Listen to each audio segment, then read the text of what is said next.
Good afternoon and welcome to Aigle for the 2016 UCI Junior Track Cycling World Championships. This beautiful town nestling in the Canton de Vaud-Vallée on the shores of Lake Le Monde with a really nice view of Montreux and Vevey. Let's find out from Brian Cookson, the UCI president, about the championships.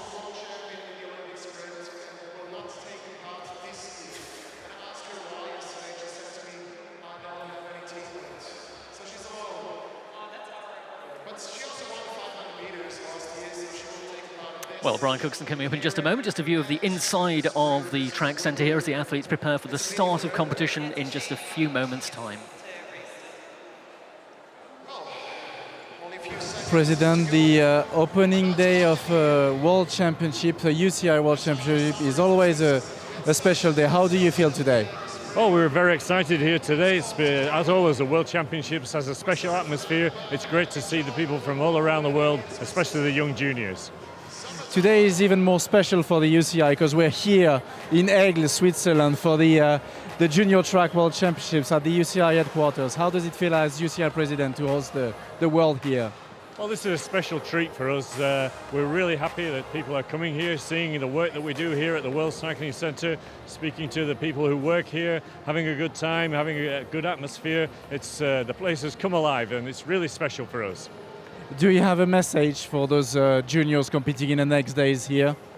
Yeah, my message is do your very best, take part in your sport with integrity, ride clean, do all of the things that you know you have to do, and we're going to see some great racing, I'm sure, and I wish everyone good luck and safe racing. Thank you very much, President.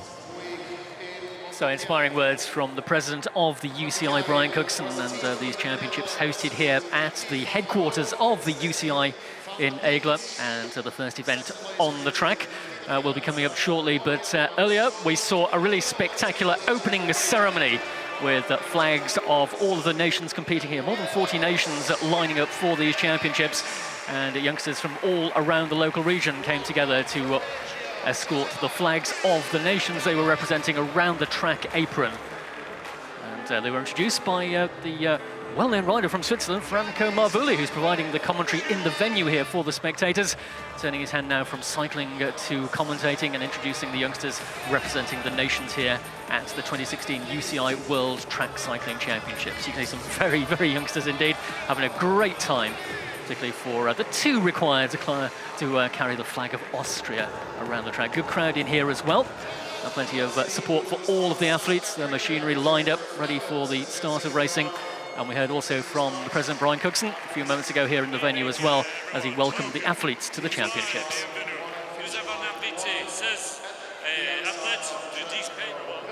So the final preparations being made, tyres cleaned, bikes checked, and the athletes getting a little nervous now perhaps as they get ever nearer to the time where they'll take to the track for the first competition this evening, which will be a competition in the women's team sprint. And we've got a little video in a few moments to tell you a little bit more about the team sprint competition and how the actual rules take place. The first team are on the track already. That's it. So here we have our introduction to the team sprint for you to tell you exactly how this competition will take place.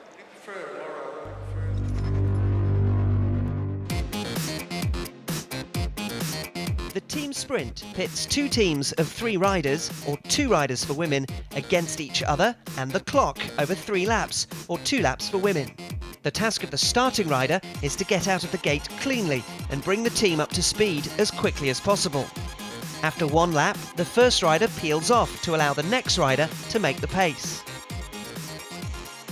The leading rider must not swing up until a full lap is complete and must peel off between an area of 15 metres after their start line. Otherwise, the team will be disqualified. The teams with the 2 best times ride off in the final for gold and silver. The next 2 fastest teams ride off for bronze and 4th place. In the event of a full start, the team is permitted another start. Only 2 starts are allowed. So that's the way the event works, and the first team are underway. It is the team of South Africa, represented by Jennifer Abbott and Jessica Brown. 2 laps of the track. The lead rider will swing up here. Her teammate takes over to complete the distance and, of course, record the all-important time. The fastest 2 teams will qualify for the gold and silver medal ride later this evening. Of course, 3rd and 4th fastest will contest the bronze medal. So South Africa bring it home. The opening time in the competition is 31.181 for the team of South Africa. The remaining heats will be contested as 2-up competitions, with teams starting in both the home and the back straights. And next to go in the home straight will be the team of China, represented by Yu Fanggo and Xiao Shen. And in the back straight will be the Netherlands, Hetty van der Wouw and Steffi van der Piet. Now, those of you who are looking perhaps for a world record time at these championships, I should point out for you that the track here at Aigle is a little shorter than we're accustomed to. It's a 200-metre track, not 250 metres.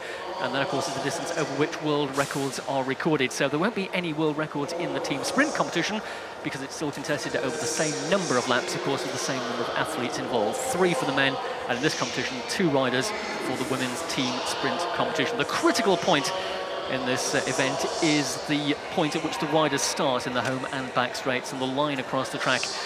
The commissaires will be keeping a very careful eye on the changes as the leading rider swings away and the second rider takes to the track to record the time. They can't overlap wheels before the first rider has pulled away, and they must complete that change within 15 metres of that start-finish line. And our commissaires, those are the race officials who make sure the racing runs according to the rules, will be keeping a very careful eye on that. Many teams do fall foul of that regulation, particularly overlapping a wheel before the lead rider has swung away from the racing line. So that's certainly something to look out for. Our TV coverage bringing you plenty of the action here across the 5 days of these championships. And we're glad to have your company here on our official UCI channel on YouTube. So China and the Netherlands, the second heat of the women's team sprint qualification. So the inside rider starts in the automatically operated starting gate. And when her bike is secured in that gate, the officials will indicate that the countdown can commence. Do so by holding a coloured flag up, the red flag in the home straight, the green flag in the back straight. If those flags are raised again once the start has been given, it will be judged to be a false start, and that can happen if the number 2 rider crosses the line ahead of the rider inside the starting gate. So with the complications of how the competition runs hopefully tidied up for you, we'll concentrate our attention on the 2 teams on the track, and the familiar orange colours are the Netherlands in the back straight, and in the home straight the team of China. So, well, many of these athletes at these Junior World Championships have just returned from competition at the European Championships in Montichiari in Italy, which concluded this weekend just gone. And in fact, the Netherlands came away as the winning team, the gold medalists for the European Championships. Their time 34.367 on the way to that gold medal. So China are away in the home straight, Netherlands in the back straight. All important, of course, to get a good start. And the rider in second wheel, just utilising the slipstream of the leading rider to complete the opening lap. Then she will take over the pacemaking. And of course, the onus upon her to record the finishing time. 31.181 was the time posted by South Africa. Remember, of course, this track is shorter, so that time that took the Netherlands to that gold medal is not really indicative of the form here. And China post 28.357, and the Netherlands 28.481. So that's a lead now for the team of China, 28.357. It's about 0.124 of a second faster than the team of the Netherlands.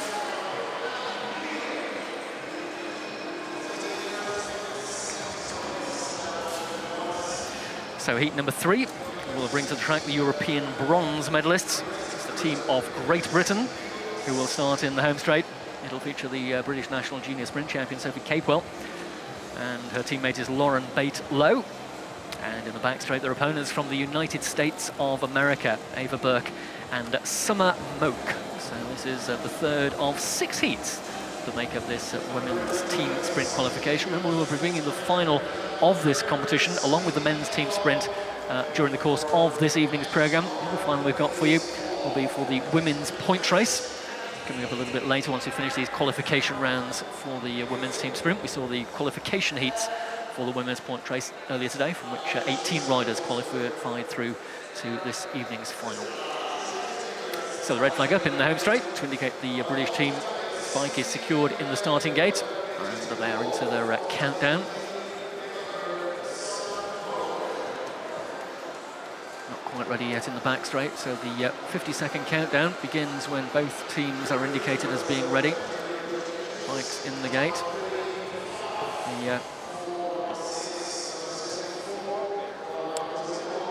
The United States team just a little slower to get settled in the back straight.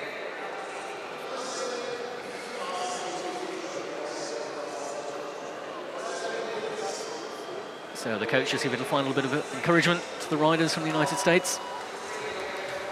And the clock is ticking now. So the countdown, which of course will result in the firing of the gun and getting heat number 3 underway.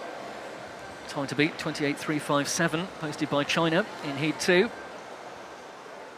And Great Britain, well, that bronze medal in Montichieri last week must put them in very good stead for another great performance here this evening. But of course, they have to get through to the final. The 2 fastest teams will ride for gold and silver. 3rd and 4th fastest will ride for the bronze. So we're underway for Heat 3. Evenly matched start. And coming towards the change now. A more of a gap between the 2 riders from Great Britain. And that's coming into the 2nd lap. GB just slightly ahead though, showing the greater pace here. And at the line, they will stop the clock in 28.879, which is good enough for 3rd fastest time. So Great Britain won't make the gold and silver medal final, but they beat the United States, who record a time of 29.239, good enough for 4th place. And that displaces the South Africans down to 5th at 31.181.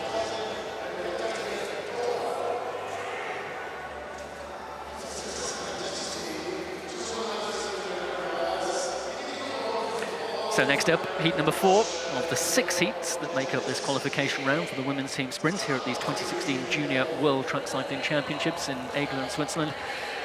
In the home straight, the team of Japan, Shino Matsumoto and Yamina Hosaya.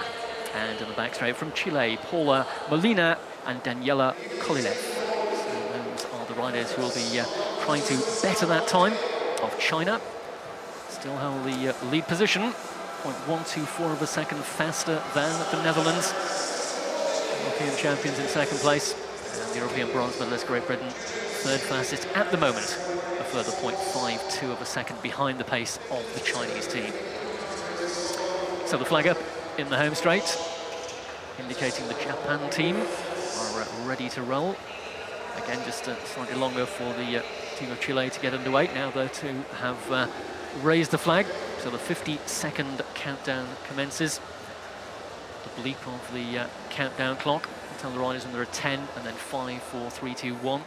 And of course, the pressure is on. It's all important to get a good start. We've got 2 laps to get out the absolute maximum effort and post what will hopefully be the time that will take you into the finals later on this evening. Matsumoto and Hosaya of Japan, Molina and Kolilev of Chile. So into the final 20 seconds of the countdown.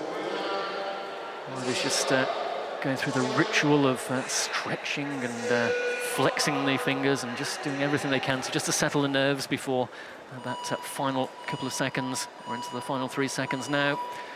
The gun fires and away we go with heat number 4, Japan versus Chile. The time to beat, 28.357, posted by Guo and Shen of China in Heat 2.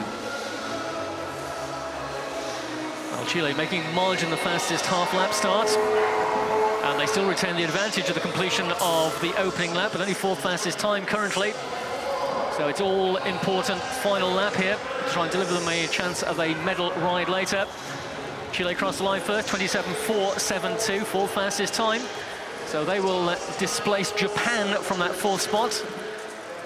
29.877 for Japan. They will finish 5th of the qualification ride so far, pushing South Africa and USA further down. I can tell you, in fact, the United States team have been relegated, so I did tell you to look out for perhaps an illegal change taking place. That's likely wants to be the case for that one for the United States team. So Burke and Moke perhaps overlapping a wheel in their change. And that is a no-no as far as the regulations are concerned. So the United States relegated into final place. That leaves China at the top of the leaderboard, followed by Netherlands, Great Britain, Chile and Japan. And we look forward to the penultimate heat. And coming to the track for this one, from the great cycling nation of Australia in the home straight, Tale Christie and Brooke Tucker. And their opponents from Italy, fresh from the silver medal ride at the European Championships in their home nation last week. It's Gloria Manzoni and Martina Fidanza representing Italy. Well, the Italians took the bronze medal in the 2015 World Championships. Different team lining up here, but can they post another impressive performance to deliver a medal for the Italian team? Those championships last year in Kazakhstan, in Astana. Germans came out winners of that one, ahead of New Zealand. New Zealand are the team to go in the final heat along with Korea. Germany not fielding a squad here in this junior championship.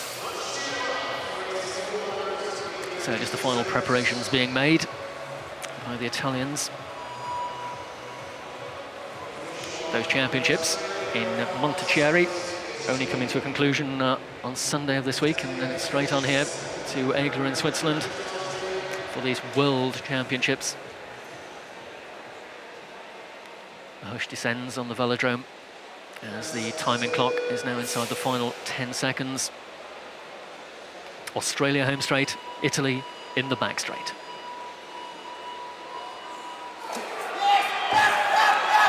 So getting the gear turning, his leg stretching effort at the beginning of these team pursuit rides, team sprint rides even. Team pursuit is coming up tomorrow. We had the qualifications earlier today, but the team sprint, of course, is the discipline on the track now. And the Italians, oh, well, they're marginally faster than the Australians, and they're also marginally faster than the Chinese, more importantly. So the Italian team here looking good for a place in the medal rides later.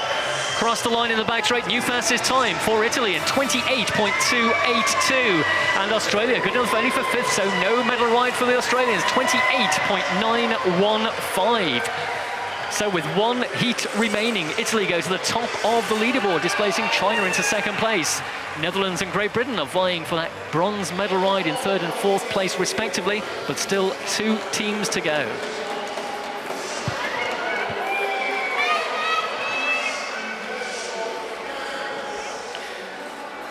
So heat number 6, the final heat of this women's team sprint qualification.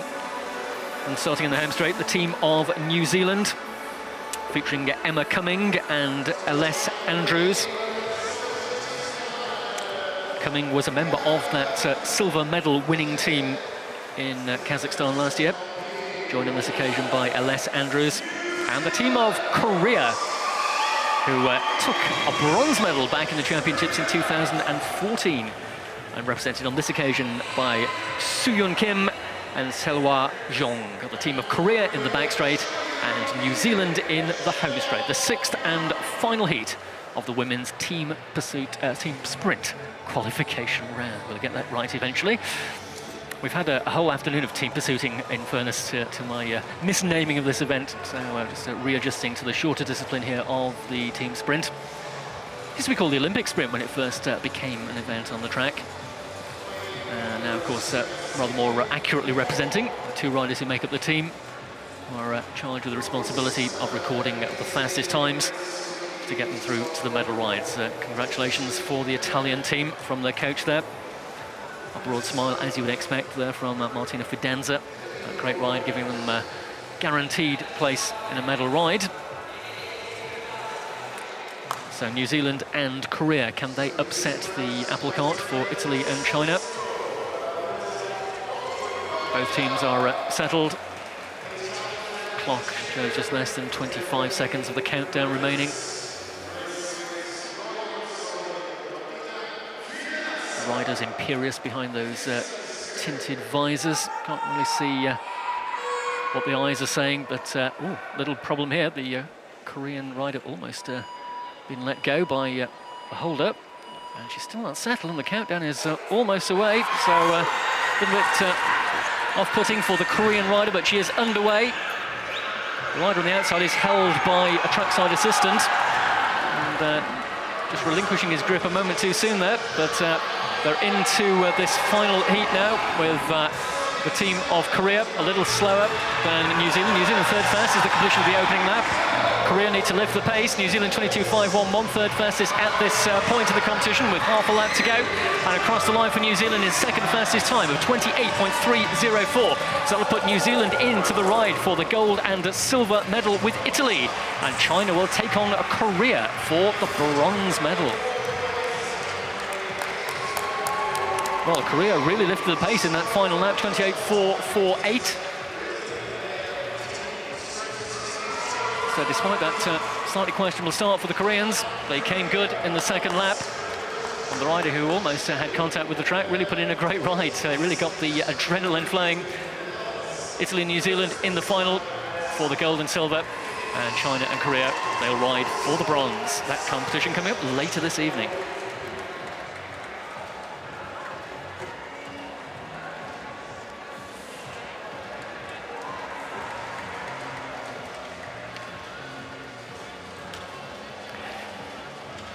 So we're going to stick with team sprinting. Yes, it really is team sprinting, as we will move into the equivalent competition now for the men.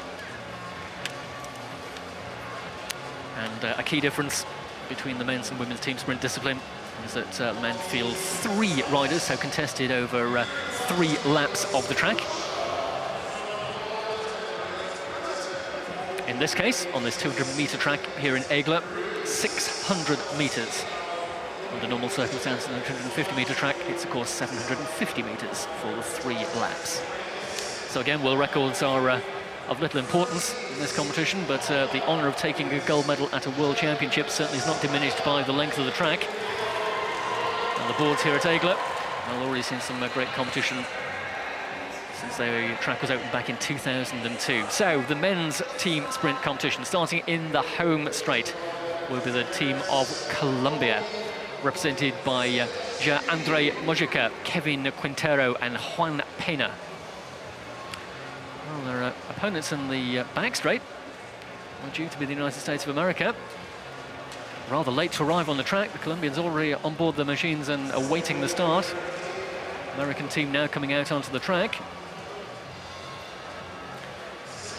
Zachariah McClendon, Nicholas Osterich and Joseph Monahan are the riders from the USA.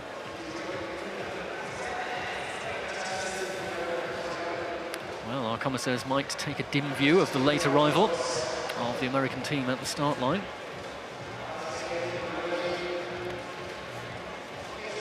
Colombians just tightening up the pedals. And such is the effort required to get the team sprint bikes underway, particularly for the rider who starts in the starting gate on the inside. Often enough riders will use not only clip-in pedals, but also use the good old reliable toe strap across the top as well, just to make sure the foot isn't pulled out, because that would be a problem at the start. Riders only get 2 opportunities to record a time if they have a misfortune like that. And of course, again, the race officials are looking out for a potential false start here if either of the outside 2 riders cross the line ahead of the rider in the starting gate. So the Americans just completing their preparations in the back straight. Just a small readjustment to the position of the starting 8 on the track in the home straight for the Colombians. Now the man 1 is back on board. Tightening the helmet strap as well. Riders very often have a little ritual they go through just before the start of time competitions like this, just to while away the seconds and really focus the concentration that's required to get the very best start. So 3 laps of the 200-metre track. Colombia in the home straight, United States in the back straight, which is the final few seconds of the countdown before we get this one underway. This, of course, will establish the benchmark time for the other teams to aim for. We have 6 heats of competition in this men's team sprint. Colombians roll away from the line. So too the United States team. Colombia's made by far the better start here. Comfortably faster in the opening lap. The US team slow to get themselves into the formation. And the Colombians really eating into the gap between them here. It's a really dominating performance by Colombia in the opening 2 laps. Work to do indeed for the United States. The final rider for Colombia is in the same straight as man 2 for the United States, and the Colombians will bring this one home in the fastest time of 38.298 and 40.716. So a much slower time for the United States, more than 2 seconds off the pace of the Colombians. So Colombia take pride of place at the top of the leaderboard at completion of the opening heat.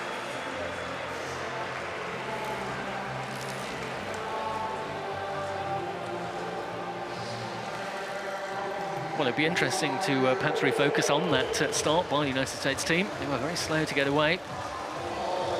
And the Colombians, well, they did what was absolutely required at the start of a team sprint. They're absolutely on the pace, and the United States team have been relegated. So not only slow, but also an indiscretion committed during the course of those 3 laps. So really not a good night for the United States in the men's team sprint. So whatever happens in the remaining 5 heats, the United States will finish at the bottom of the classification, having been relegated into final place. Of course, as with the women's sprint competition we saw a few moments ago, top 4 teams will progress to this evening's final. Fastest 2 riding for gold, and 3rd and 4th fastest riding for bronze. So heat number 2, starting in the home straight, the team of South Africa, represented by Anthony Rennie, Wade Turnison and Rocco King. And their opponents from Argentina in the back straight, Franco Samuel Victorio Villarreal, Mauricio Ponti and Thomas Agustin Suarez are the riders representing Argentina. So familiar colours for both of these nations as the countdown clock inside 30 seconds to go. Strong support here in the spectator seats for the South Africans as well. Flags flying, the banners unfurled here, proclaiming the proud nation of South Africa. Well, they have to go faster than Colombia, 38.298. Just glancing over at the countdown. 5 seconds now to go before heat 2 is away from the start line. So important to get a good start. And immediately dropping into the required formation. Now the South African lead rider has gone away considerably faster than the other 2, so they're not benefiting from the slipstream as much as they could. Guarantee they won't have a false changeover because he was well clear before man to even reach the completion of the opening lap. But that allowed the Argentinians to post a faster opening lap time. Still not quite as fast as the Colombians, but Argentina have got the upper hand at the moment. 32.621, second fastest time at the moment for Argentina. And at the end of that one, the Argentinians move into top spot, so they have gone just faster than Colombia in the final lap. 38.183 for Argentina gives them the lead on the time for South Africa, 40.310, good enough for 3rd place at the completion of the first 2 heats.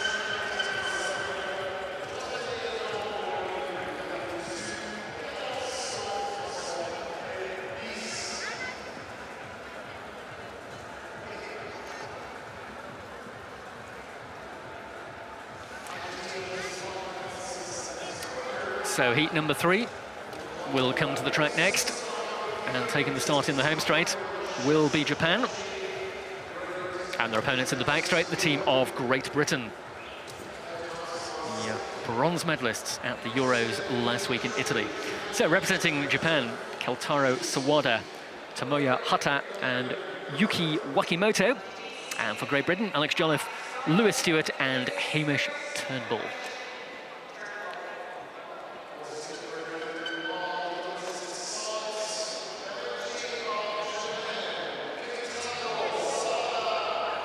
So Great Britain with that bronze medal last week in Montichiari. Looking to secure a berth in the medal rides here at the Junior Worlds this evening. Objective 1 is to go faster than Japan. Objective 2 is to try and go faster than South Africa, Colombia and Argentina as well. So this heat 3 of 6 in the men's team sprint qualification. So into the final 10 seconds.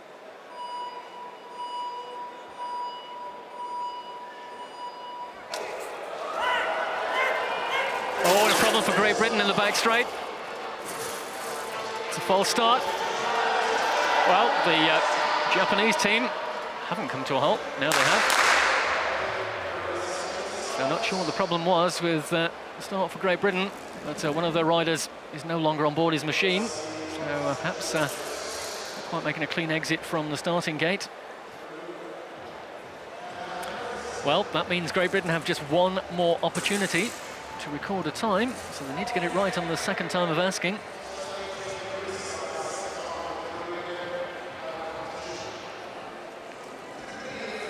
Seeing a replay of that one, and you can see once again it's man 3 here who has been dropped by the holder, crashed into man 2 who came down, and rider who left the gate, well, he got away okay, but neither of the others did. That's technical error by organisation here, with the holder just losing her grip of the rider. They do move around quite a bit. You need to keep a very good hold when you're holding riders up at the start of a team sprint.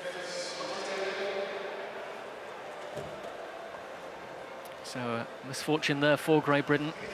They will get the opportunity for the restart though. Japanese team also will return to their starting station in the home straight.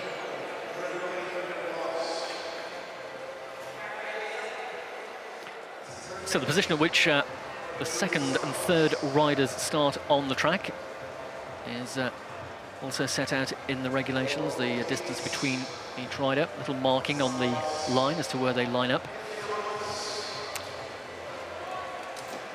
And of course, neither second or third rider in line can cross the line ahead of the rider in the starting gate.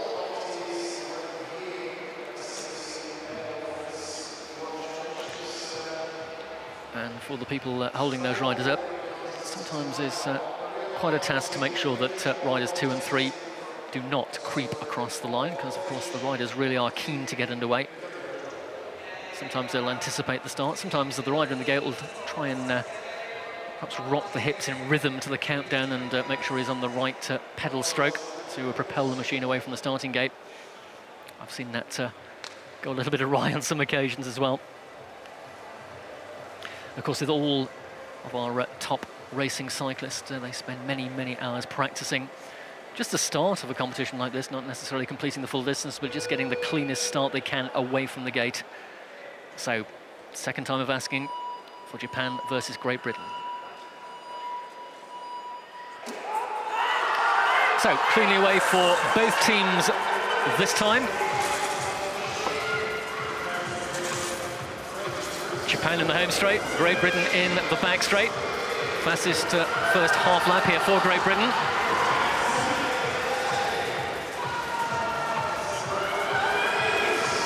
British junior squad spent a lot of time training on the boards of the National Cycling Centre in Manchester, England. And that's evidenced here by not only that good start, by a very fast time as well.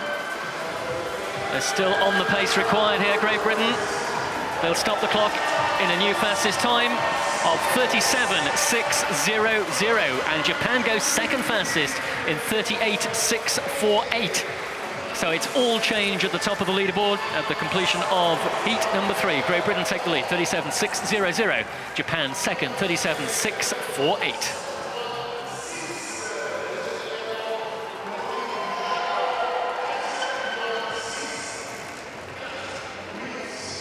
So that's pushed Argentina and Colombia down to 3rd and 4th place respectively. And we've still got a lot more competition to go in this qualification round. Just another opportunity to see that second successful start by Great Britain. And they weren't put off at all by that misfortune. First time of asking, because they've recorded a new fastest time and taken the top slot in the qualification table. So next up, heat number 4. And starting in the home straight, the nation of Korea. Yoon-hyuk Young, Jung-gi Na and Cheng-soo Kim. And their opponents from Kazakhstan. Of course, were the hosts of the Junior World Championships last year in Astana. And the team represented here by Sergei Ponomarov, Maxim Nalyatov and Kirill Ruda. Korea home straight, Kazakhstan in the back straight.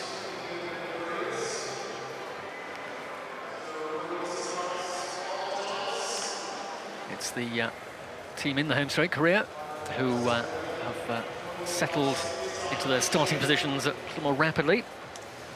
Still just a few last adjustments being made to the Kazakhstan team in the back straight. Now the countdown begins, 50 seconds from now. They will be underway. Well, Korea already got a berth in the bronze medal final for the women's team sprint. Can the men emulate that performance by securing a medal right here in the men's competition? They need to overcome Kazakhstan, and they need to overcome that fastest time we saw from the team of Great Britain in the preceding heat. 37.600 is the time to beat.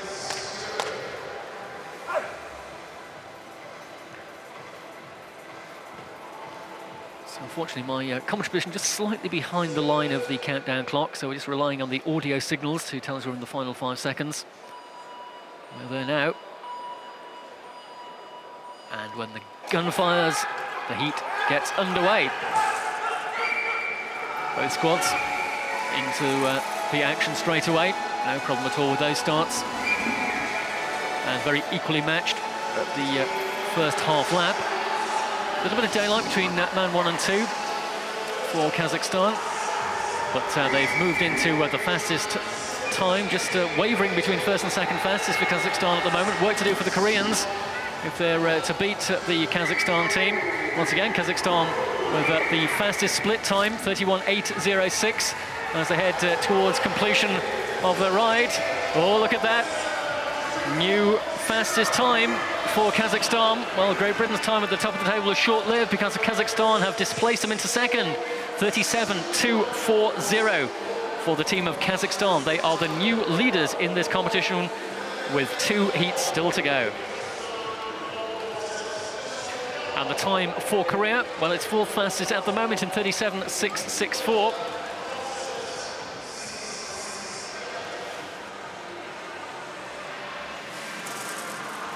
So almost half a second slower than Kazakhstan were the Korean team. That was a great ride, though, from Kazakhstan. Ponomayov, Nalyatov and Ruda of Kazakhstan, moving their team to the top of the classification. Koreans, incidentally, took a silver medal at the World Championships back in 2014 in the men's team sprint. But the best they can hope for in both the men's and women's competition. Certainly the women are guaranteed a ride for the bronze medal. Men currently occupying that 4th place.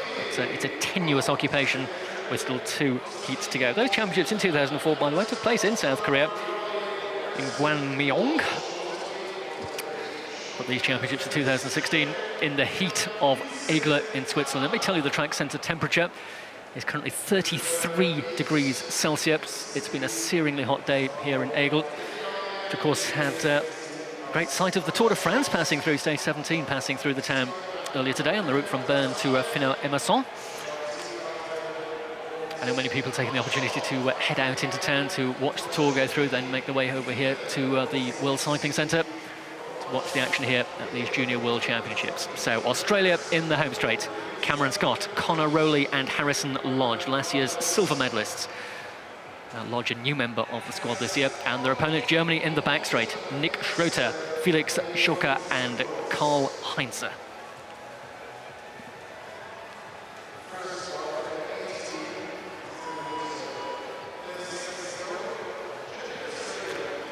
So inside the 30-second countdown, Cameron Scott and Connor Rowley, both members of that silver medal winning team last year. Of course, just 2 years of opportunity for juniors at the World Championships before they move on to the under-23 age category.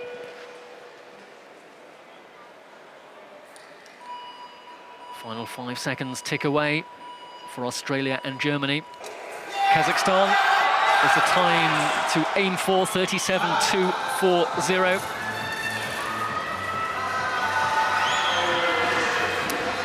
And Australia and Germany, both with the lead rider, somewhat ahead of man 2 and 3. Germans are fastest away from the line and fastest at this stage of the competition as well. So a challenge here from Germany for the leaders Kazakhstan.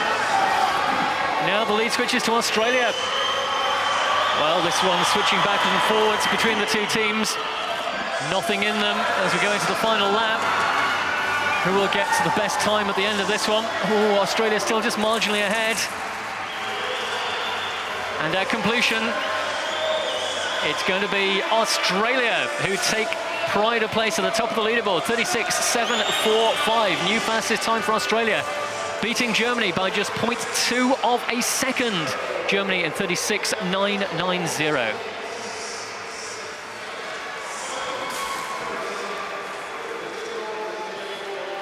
So with one heat remaining, Russia and Poland will take to the track. And the current medal ride standings at the moment, Australia and Germany in first and second place, Kazakhstan and Great Britain in third and fourth. Remember, the fastest two go for gold, and third and fourth fastest go for the bronze. So the final heat, and in the home straight, it will be the nation of Russia. Last year's champions, this year's European champions, represented by Mikhail Dmitriev, Pavel Rostov and Dmitry Nestorov. And their opponents are from Poland. Bronze medal last year, as in 2014 as well, and a silver at the European Championships. Little switch around in riders from that squad. We have Mateusz Milek, Christian Ruta and Daniel Rushna, the riders for Poland. So this is the sixth and final heat of competition in the men's team sprint qualifications. Great Britain just hanging on to fourth place. They can retain that. They'll get to ride for the bronze with Kazakhstan, but really strong teams on the track here. Could change the whole complexion of the leaderboard at the conclusion of this final 3 laps of the Aigle velodrome. Those of you who enjoy the statistics relating to tracks around the world, we mentioned it's a 200-metre track here, constructed of Siberian pine, opened back in 2002. And the bankings, using a maximum angle of 46.7 degrees at either end of the track.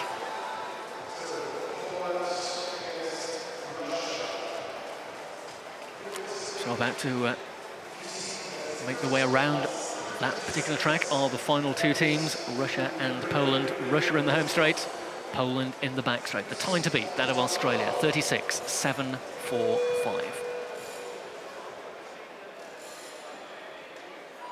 Final 5 seconds. So, the final heat is away. Russia versus Poland for a place in the medal finals.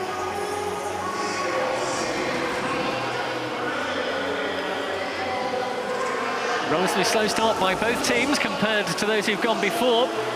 The Russian team the faster of the two.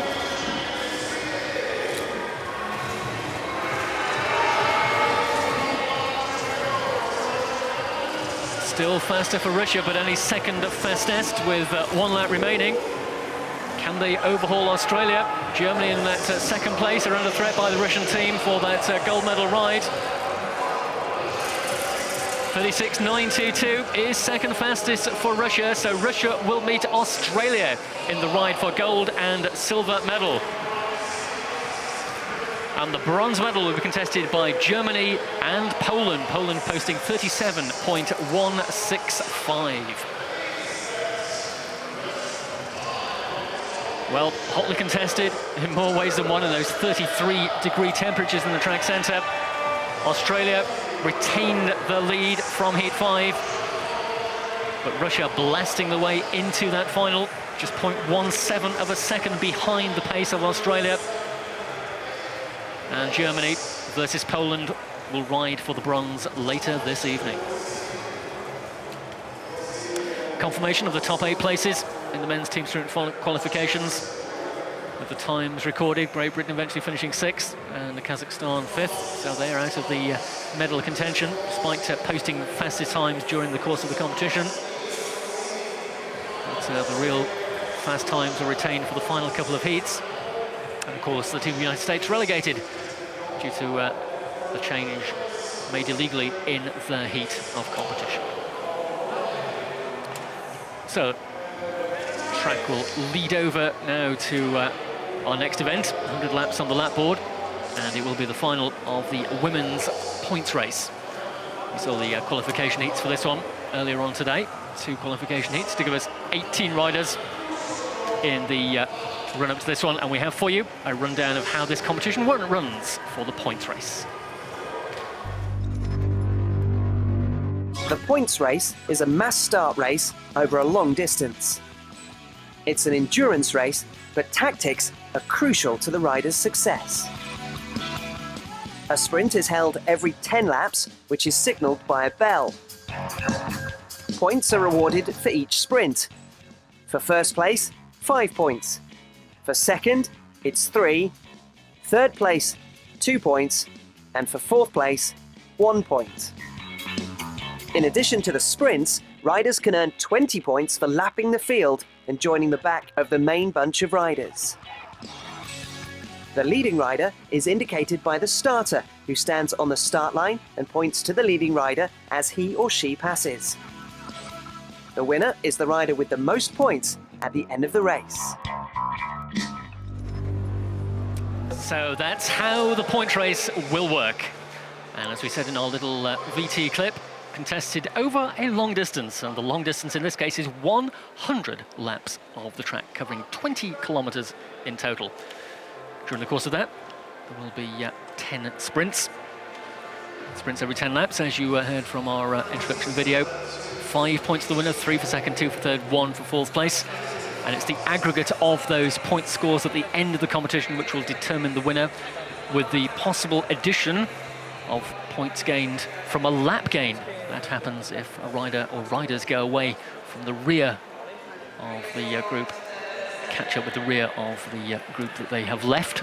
In other words, they gain a lap on the track, and our race officials will be looking out for that one. 20 points to the benefit of the rider or riders who gain a lap, and that's what can change the whole outcome of the point race. We saw a lap gain in one of the qualification rounds earlier this afternoon. And despite the rider who gained the lap not having scored any points in the intermediate sprints, it was Lena Ostler of Germany, in fact. The point she got from that lap gain and 1 point from a sprint was good enough to give her the victory. We had another lap game as well from Maria Martins of Portugal. She too picked up 20 points by virtue of that lap gain. Third in that heat was Emma Jorgensen of Denmark, the victor in the first heat of the day. Well, that was Tatiana Duenas of Colombia ahead of Eugenia Larata of Spain, and Letizia Paternoster of Italy finished third in her qualification heat. Now, let me tell you that Paternoster of Italy will be looking for a good performance here to add to the gold medal she took at the European Championships just a couple of days ago in Montichiari in Italy.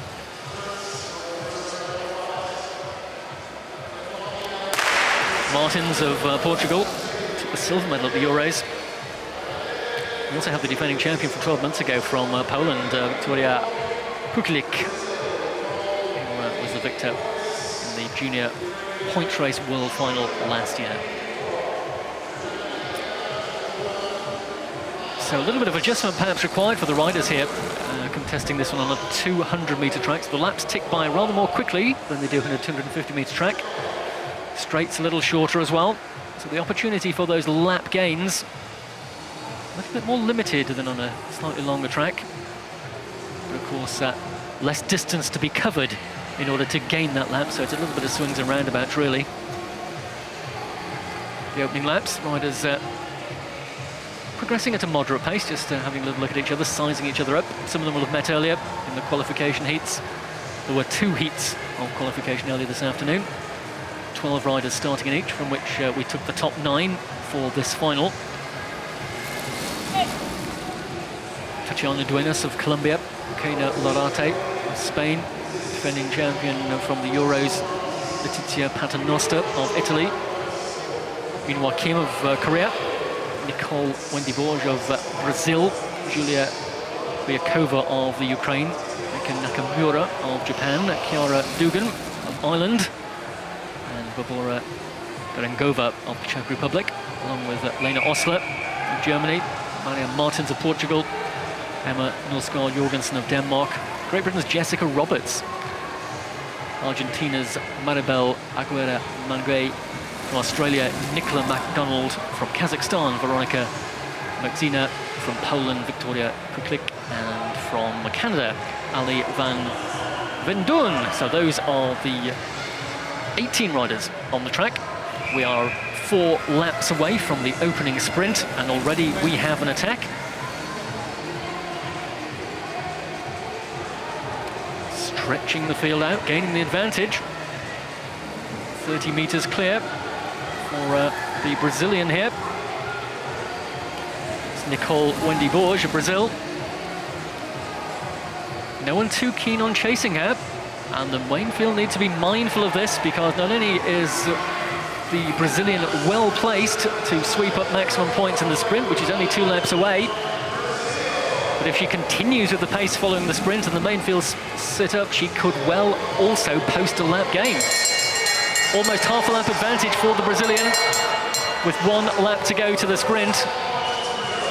Well, she's guaranteed the 5 points to open her scoring account at the top of this point race. Main field with half a lap to go before the minor placings are decided. So maximum points for Borge of Brazil in the opening sprint.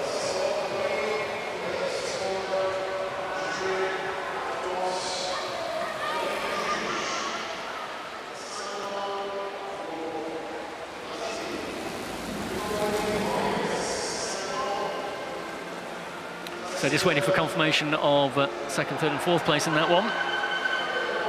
Like Martins, the rider who took that silver medal last week in the European Championships of Portugal, he secured the 3 points ahead of Jorgensen of Denmark with 2, and Paternoster, the European champion, with 1 point in 4th place. Well, that breakaway move is just about to come to an end.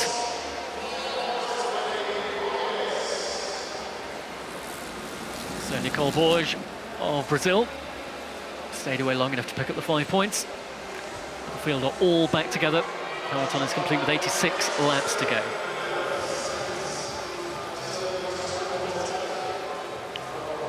So Great Britain's Jessica Roberts, 4th or 5th place here.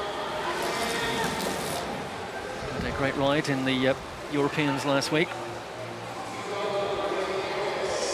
Part of the bronze medal winning team for the women's team pursuit. I had the good fortune to commentate on a great win by Jessica Roberts in a round of the Matrix Fitness Women's Grand Prix Series, part of the Philosophy Tour Series this year in Portsmouth in Great Britain, where she ran a criterium race around the streets of Portsmouth. So Jessica Roberts bringing good form, both at the European Championships and on this week into the Junior World Championships as well. 4 laps away from the next sprint. Still no advantage at the head of the race this time. So it looks like all 18 riders will be vying for the right position to pick up maximum points. Borges of Brazil leads the table with 5 by courtesy of that opening sprint victory. Canadian there just making her presence felt to the front. That's Xian Dun of Canada. Czech Republic also starting to try and lift the pace as well. The attack coming around the outside here from Denmark. It looks like Jorgensen, 3rd in the opening sprint, with 1 lap to go to this one. Comes through the bell, so 1 lap away now. Jorgensen being challenged though, so the Dane may have to settle for 2nd. They are shoulder to shoulder as they come into the finishing straight, but on the outside it'll be maximum points for Letizia Paternoster of Italy. Subject, of course, to confirmation from our photo finish cameras. Just waiting for it to come up on our screen here. Paternoster just coming around the outside of Jorgensen. And there's a split now in the peloton. And it's the rider from Ireland, Cara Dugan, who finds herself at the front of the chasing group. So the lead group have once again slackened their pace, so the gap is closed. 77 laps to go. Paternoster is now the leader by a slender 1-point advantage ahead of Jorgensen. Both those riders scoring in both sprints contested so far. Jorgensen tied on 5 with Borges, the winner of the opening sprint. And it is Martins lying in 4th place on 3 points ahead of McDonald with 2 and Duenas with 1 point. So it looks like our next attack beginning to show early signs of gaining an advantage here. Meanwhile, Kim of Korea was the rider who thought and then rethought about trying to go away for the opportunity to gain a lap. Mainfield quickly neutralising that move, and once again they come back together. Over the top now, though, comes a little move from one of the riders now trying to gain an advantage. She's quickly opened the lead as well.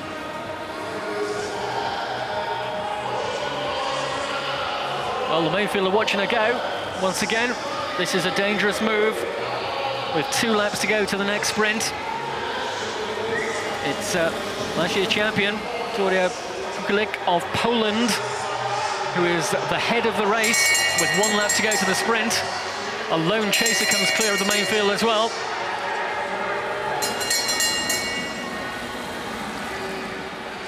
Pukulik under the scoreboard and into the finishing straight for 5 points. Opens her scoring account. Blanket finish for 2nd. And another rider with 5 points to her total is added to the leaderboard. Under the split now as well, Jessica Roberts, Great Britain amongst it, along with Jorgensen of Denmark. 68 to go. Still the lead for Pukulik. Chasers with Paternoster amongst them too. Several more riders go clear of the lagging group and join the chase group, but I think this gap will close because there's no real spirit in this chase. And Pukulik is continuing on her own as the 2 halves of the peloton rejoin with 66 laps remaining. So Pukulik with almost half a lap's advantage. She made this move with 3 or 4 laps to go to the sprint. Achieved her objective of taking the 5 points in that one. As the main field still not committed to the chase. She's beginning to catch a glimpse of the back of that group. And if she can close down this gap and gain the lap, she will score 20 points. And that will change the whole complexion of this race. Well, the main field are going to let this happen. So Pukulik of Poland is almost there. The agonising last couple of centimetres that will precede the lap gain, and 20 points that go with it.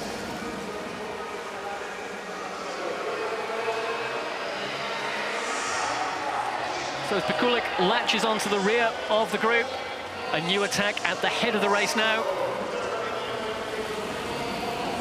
That's Cara Dugan of Ireland, all green colours. So 25 points now for Pukulik by virtue of that lap gain.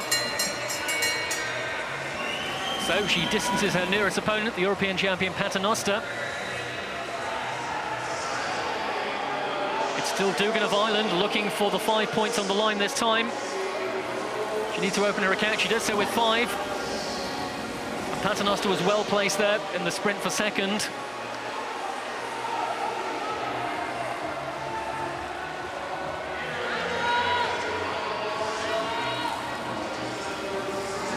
Once again, a little bit of fragmentation at the head of the race. This time it is Spain who are picking up the pace. Kena Larate. So Dugan of Ireland gets 5. Paternoster will get second place and 3 points for Italy. In third place with 2 points is Lena Osler of Germany, and it's Jorgensen of Denmark with 1 point in fourth place. And point score confirmed. And the current rankings show that Pikulik, that 25-point lead ahead of Paternoster second with 11. Jorgensen third on 6. 1 point behind her is Borges of Brazil with 5, just ahead of Dugan of Ireland, also on 5. Duenas in 6th place with 4 points. 55 to go, so still more than half this race yet to be run. 20 kilometres contested over 100 laps of this 200-metre track. 10 sprints.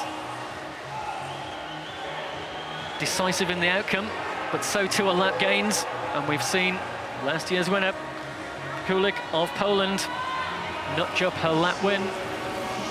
20 points to the good, 25 points on the board.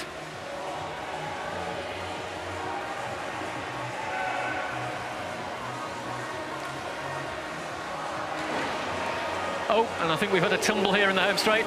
Just one rider affected. A little touch of wheels there in the main field.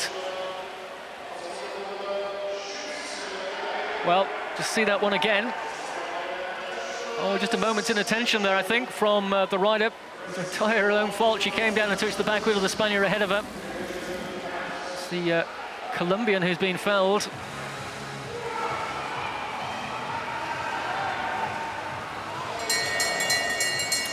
The race continues, and there's just 1 lap to go to the next sprint.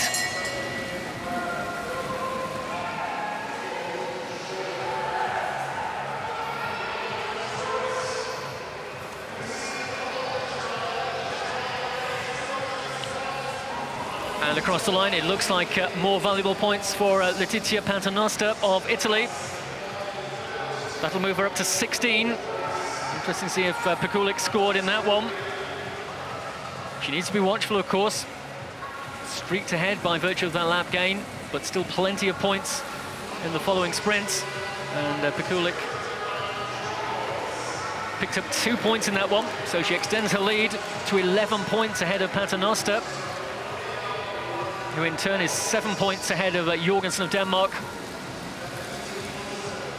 And in fourth place, all on 5 points currently, Duenas, Borges, Dugan of Ireland.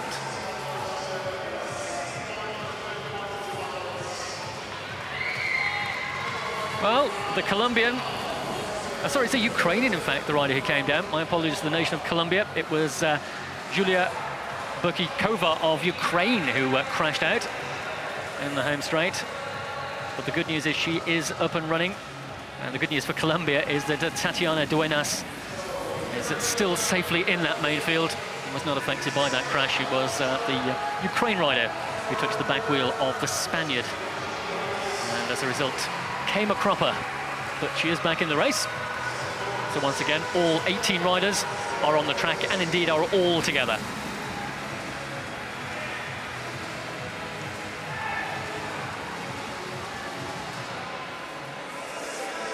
So Ali van Jensdoorn of Canada occupying the front position for a few moments there. Once again, it's the Korean, though, Minhwa Kim, is trying to lift the pace at the head of the race. Once again, has forced a fragmentation, splitting the race into originally 3 groups, but now 2 as the back 2 sections rejoin, and so too will the leaders quickly be brought back into the fold again, I suspect. So it's proving difficult to get away. Other than, of course, that great lap game we saw from the rider from Poland, Victoria Pikulik, in the early stage of this race, notching up that lap gain.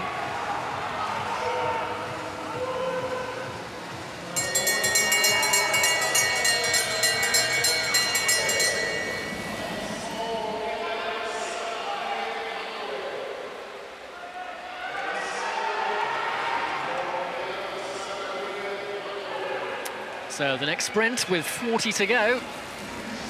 Once again, Paternoster is where she needs to be.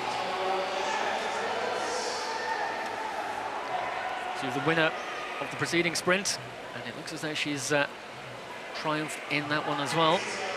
39 laps to go. Just waiting for confirmation of the 40 to go sprint result. Let's see how that plays into the overall classification. Paternoster with 5, Jess Roberts of Great Britain with 3, Jorgensen of Denmark 2, and Martins in 4th place with 1 point. So still at the top of the table, but now only by 6 points is Pikulik of Poland, because Paternoster is profiting from these sprint wins, and the European champion is now within 6 points of the top of the table. Jorgensen of Denmark lies 3rd on 11, and the Duenas of the team of Colombia, and she is currently in 4th place, some 5 points, along with Bosch of Brazil and Dugan of Ireland. So yet again, a small gap established, this time by the Argentinian. Joyce is in the longest name in this championship, Maribel Roxana Aguera Mangue.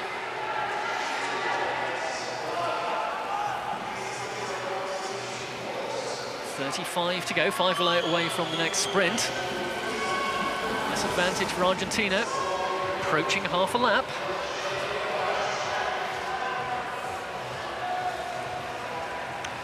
If you see one of our race officials at trackside pointing at the rider at the front of the race and wondering what that's all about, he's actually indicating the rider who is the head of the race, in other words, the leader on the track. Of course, that can be critical if you have got riders attempting to gain a lap on the main field, as we saw earlier.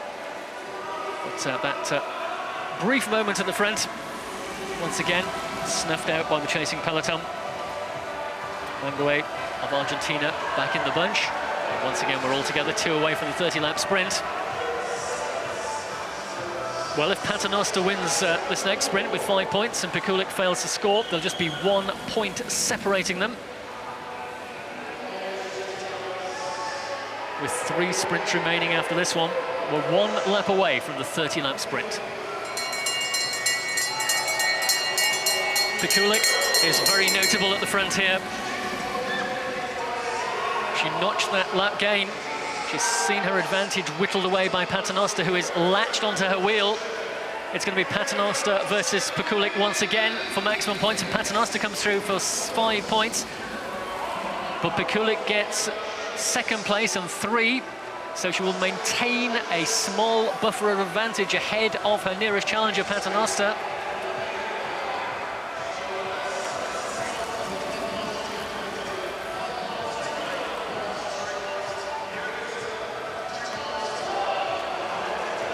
Again, the pace slackening a little at the head of the race once the sprint has been completed. Behind Pikulik in 3rd was Jorgensen of Denmark and Duenas of Colombia in 4th for 1 point. So Pikulik now has 30 points on her scoreboard, 4 ahead of Paternoster on 26, Jorgensen of Denmark on 13, and Duenas of Colombia with 6. Jess Roberts of Great Britain goes on the attack.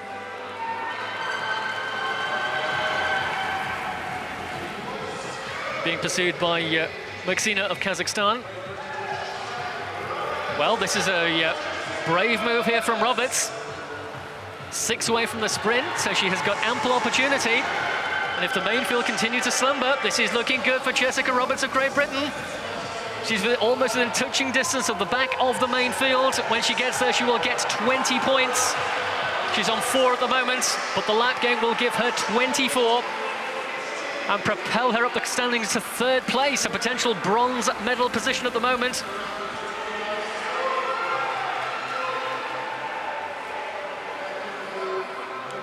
So 24 points for Roberts. Well, that lap gain came very, very quickly. She caught the main field napping. They didn't chase. Jess Roberts had the pace required to gain the lap. We still have the Kazakhstan rider Maxina as the head of the race in the home straight here, being chased by 3 riders now. And ominously, Paternoster, one of them.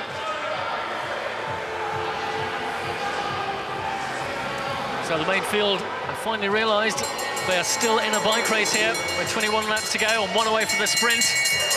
Now well split. Kazakhstan in the form of Maxina at the head of the race, but the 3 chasers have joined her. Jorgensen is there, so too is Paternoster.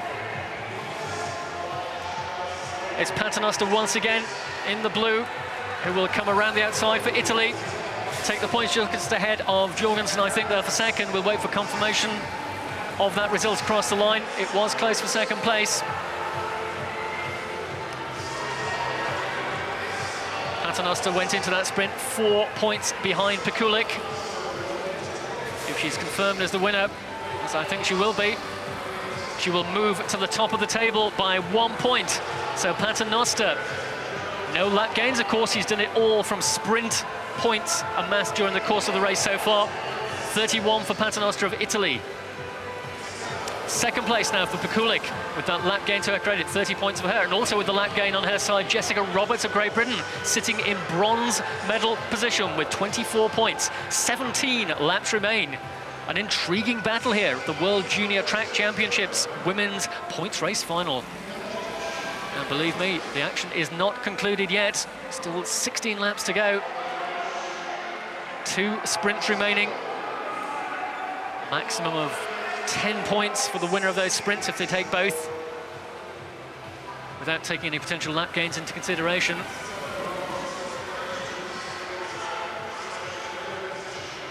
Just the lone rider now in the lead position coming into the finishing straight. It's Mihwa Kim of Korea. Not the first time she's attempted the lap gain. She did it in the very early stages of the race. Didn't make too much advantage ahead of the main field, but this time she's approaching a half-lap advantage. And there are only 14 laps to go, 4 away from the penultimate sprint.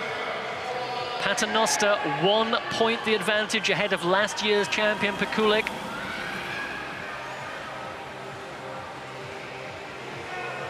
Well, of course, Letizia Paternoster of Italy coming into these championships on a real high, having taken that gold medal in the points race discipline.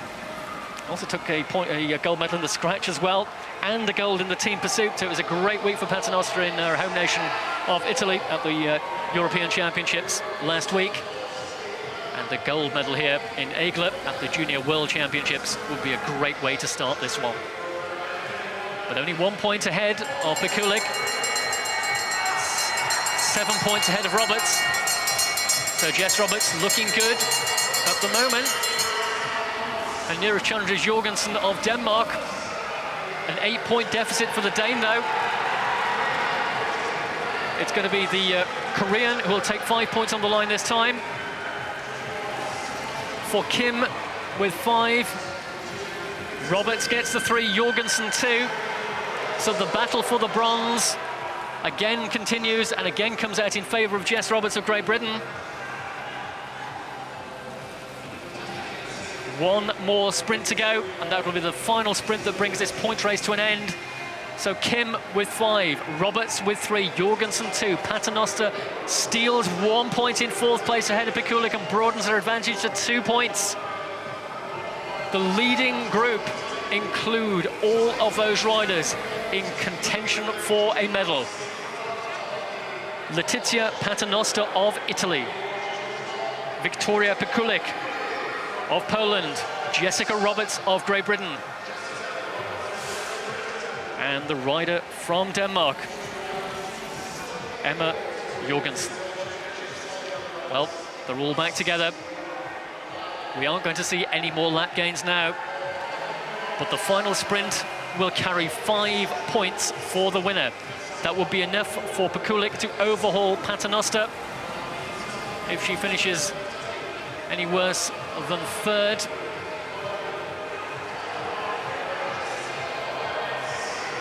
Look out, though, for an attacking move here from Pekulik.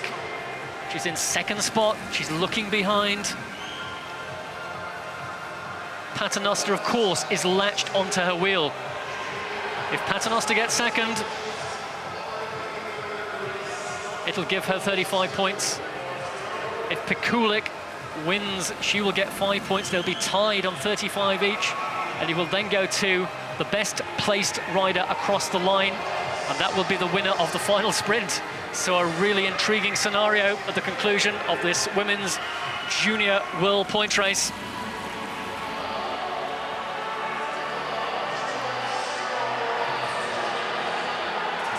Czech Republic rider briefly at the front. Fighting for position with 2 laps to go though. Pikulik comes through. Paternoster is still poised on her wheel.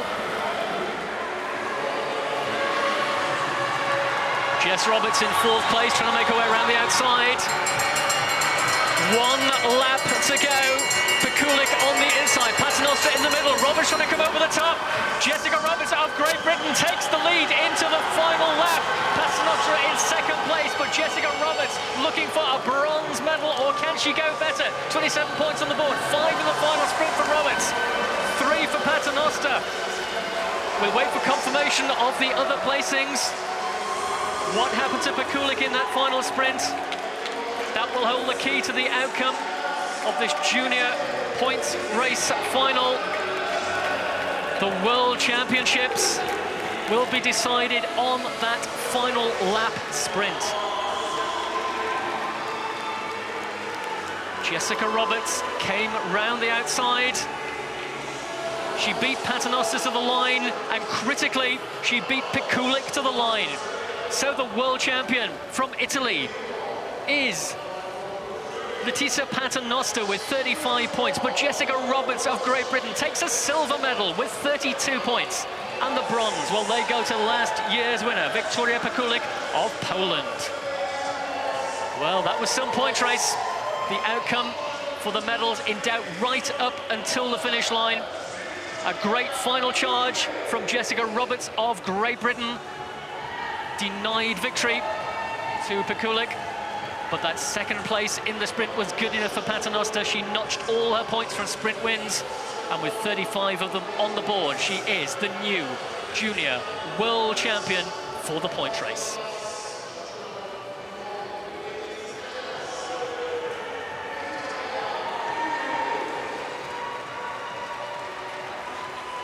Well, that really was a super contest. Paternoster is making her way to collect an Italian flag. You can see how tired she is, but a gold medal does a lot to offset that tiredness. Congratulated by members of the team. Well, a seat at the side of the track just to get her breath back and just to take in what she has achieved. She is the world champion. She is the European champion. She's pretty pleased. She had to fight hard though, with Pikulik taking that lap gain, and she is one among the first riders to congratulate the winner.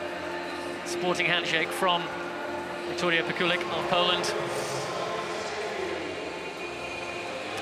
And let's not discount what a great ride it was as well for Jessica Roberts, a silver medal. She came good right at the end. She took the lap gain, then she reinforced that with victory in the final sprint. She took bronze medals in the European Championships in the team pursuit, but now she can add a world silver medal to her list of achievements. That 2nd place finish, and last year's champion, well, bronze medal for her. She gained the lap earlier in the race, but couldn't back it up with sufficient points in the sprints to hold off the attack from Letizia Paternoster. Inexorably crept closer and closer, finally overhauled her with a couple of sprints remaining and reinforced that position at the conclusion. Celebrations nonetheless for the Poles, with Pikulik in bronze medal position.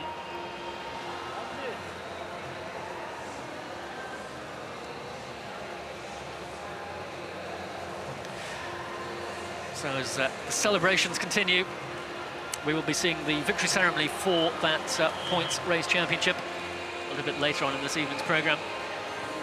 So the action will return to the track, and indeed the women's team sprint medal rides will be next to go.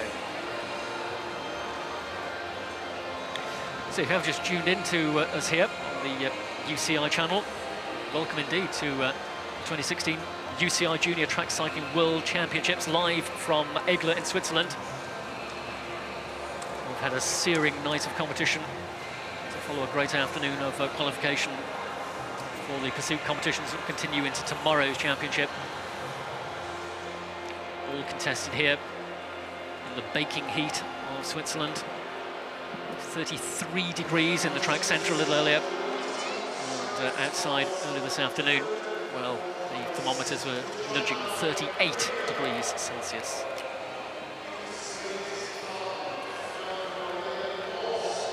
So we return to the battle for the medals in the women's team sprint competition. And first up, it's the ride for the bronze medal between China, who will start in the home straight with Yu Fangguo and Chai Yuxian, and their opponents in the back straight from Korea, Soo-hyun Kim and Selwa Jeong.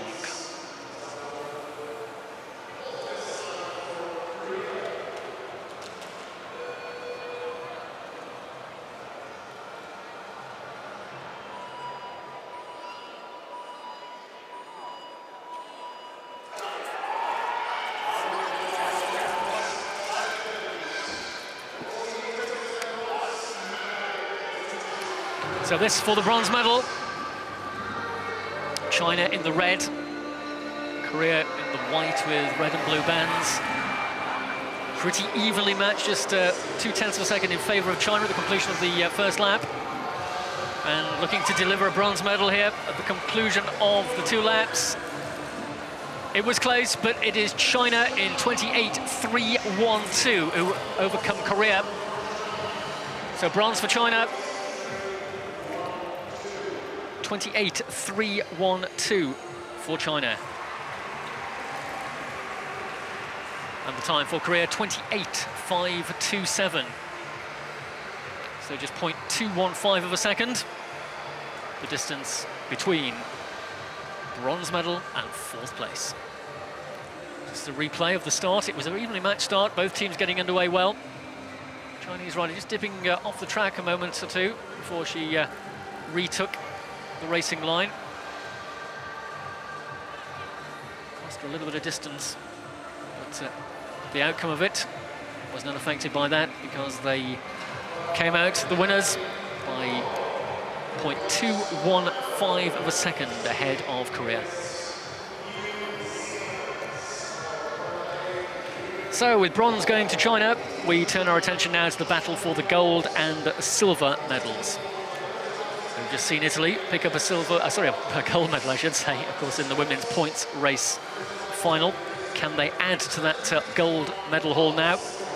Well, their opponents are New Zealand. New Zealand will start in the back straight as the team who posted a slightly slower time in the qualification round earlier this evening. So representing Italy, Gloria Manzoni and Martina Fidanza. And for New Zealand, it'll be Emma Cumming and Aless Andrews. So Italy taking a silver medal at the European Championships in Montichiari last week. They were bronze medalists 12 months ago in Astana, Kazakhstan as well, in the team sprint discipline. So it's a competition they like and in which they do well. They were the fastest qualifiers into this ride for the gold medal.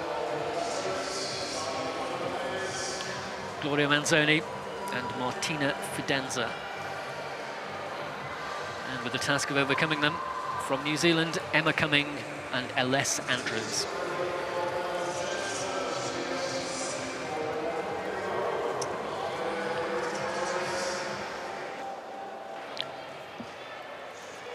So the final 5 seconds will be indicated by the continuous series of beeps. New Zealand just getting away. Italy also a good departure from the starting gate.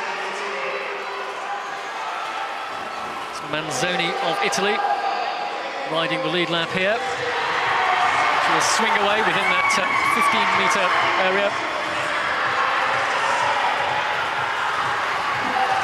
Fidanza of Italy, but the Italians have got work to do against New Zealand here, and they won't do it. So New Zealand came faster in the second lap,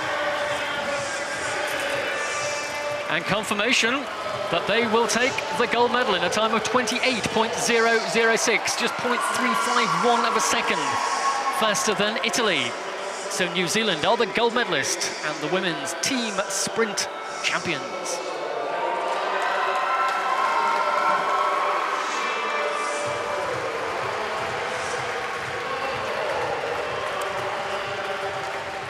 So it wasn't quite 2 goals in a row for Italy. The silver medal to add to the silver they took away from the European Championships. It's a credible performance indeed for Gloria Manzoni and Martina Fidanza.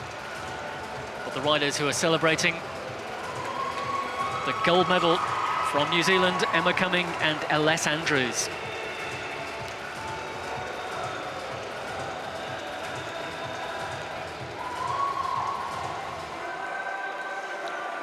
So as we prepare ourselves for the points race presentation ceremony, which will be next action here in the track at Aigle, we'll be bringing you one or two of the highlights of that point race, which of course saw a great gold medal taken by Letizia Paternoster of Italy. Meanwhile, the New Zealanders celebrating that gold medal as well they might in the team sprint. Going one better than 12 months ago, when Emma Cumming was involved in that one, which took the silver along with Olivia Podmore. But this time, her companion and teammate Aless Andrews delivers them the gold medal for New Zealand. So, the Kiwi flag proudly displayed here in Switzerland as our photographers grab the money shot of the gold medal winners. 2 very happy Kiwis embrace once again Emma Cumming and Aless Andrews, the world champions for the women's junior team sprint. So we will see that victory ceremony a little bit later on this evening. We've of course still got the final of the men's team sprint to go. And we'll be bringing you the victory ceremony for the women's junior point race in just a few moments' time. It was a great race indeed. If you were with us live for all of the action, you know, it was a nail-biter right up until the final passage of the finish line. Lap gains in both the early and late stages of the race, but sufficient points recorded in the sprints for the European champion of the scratch race and the point race to become the junior world champion of the point race. Here's a little bit of footage from that race. You can see the 2 riders who were locked in that battle right up until the final sprint. But look out for the rider who came around the outside in the final sprint. And we bring you the highlights of that because it was Jess Roberts who took the final 5 points along with the lap gain in the closing stages. Here's Paternoster notching at some more sprint points, which he did consistently throughout the race. And it was consistency that mattered. Coming out of the point race with a 36-point score.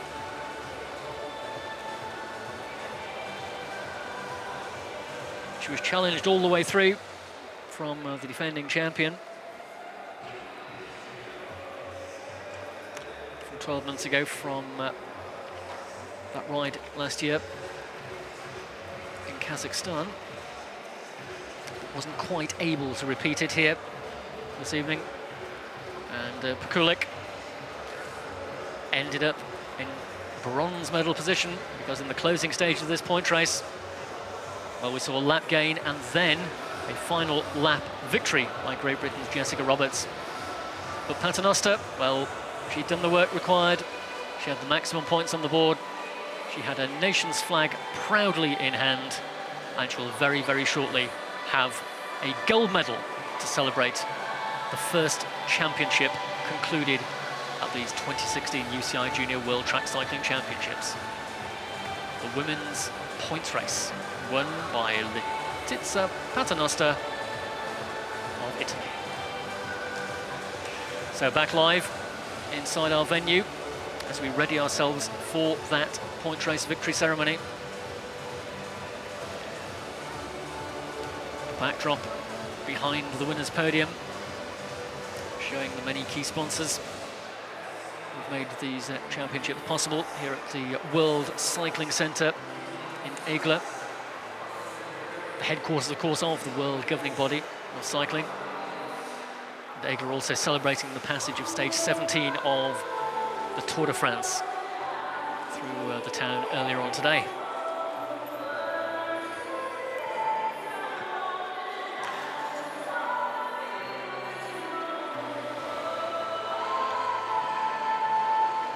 So, of course, the winners will take away the gold, the silver and the bronze medals. But most importantly of all, the World Champions jersey for the rider who will step onto the top of that podium. There must have been moments during that point race, particularly when her nearest opponent, Wiktoria Pekulik of Poland, took that lap gain. And then Jess Roberts of Great Britain, she too picked up 20 points from a lap gain. Paternoster, all of her work was done in the sprints. And it proved to be sufficient at the end of the day. Consistency and strong riding will bring her a gold medal and a World Champions jersey.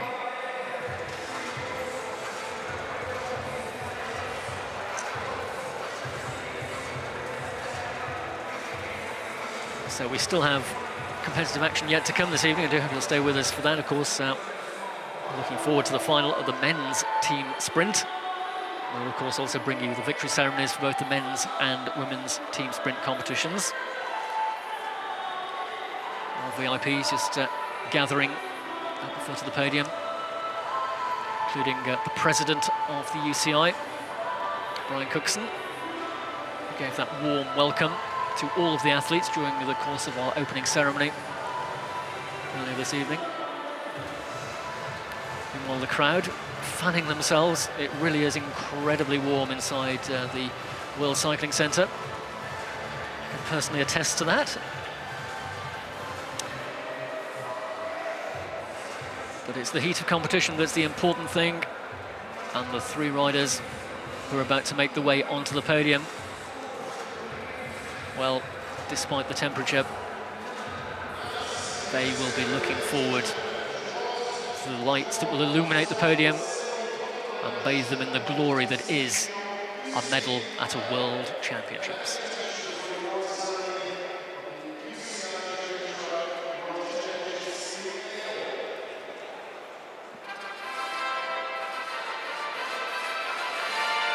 So the UCI anthem will bring the riders to the podium.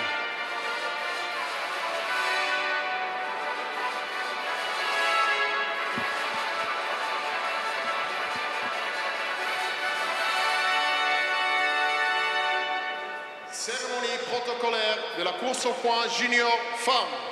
Award ceremony for the points race junior women. À la 3e place et gagnant de la médaille de bronze.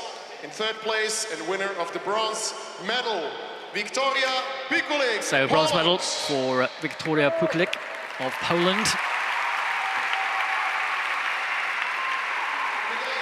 For a while, she almost thought that lap gain might have been enough to bring her another victory. But it wasn't to be. The bronze medal for Poland and Wiktoria Pekulik. Et gagnant de la médaille d'argent. In 2nd place and winner of the silver medal, Jessica Roberts, Great Britain. Well, she left it late, but with that lap gain and then a final sprint victory, Great Britain's Jessica Roberts takes away the silver medal. La première place est champion du monde et gagnant de la médaille d'or. In 1st place, world champion and winner of the gold medal, the current European champion, Letizia Paternoster. So to add to her European medal that she took last week is the world medal and of course the world champions jersey for Letizia Paternoster of Italy. Brian Cookson hands her the jersey, those rainbow stripes that mean one thing and one thing only to cyclists across the world: I am the world champion. The gold medal will be added to that as well. The major of Aigle, Gregory Devaux. And a super celebration, as you would expect, for the gold medal winner, the world champion, Letizia Paternoster of Italy. And now the presentation of the flower bouquets.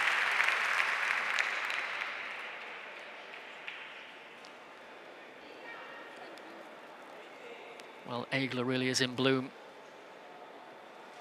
And these riders have celebrated a great women's point race for the junior championship. So now we'll enjoy the national anthem of Italy.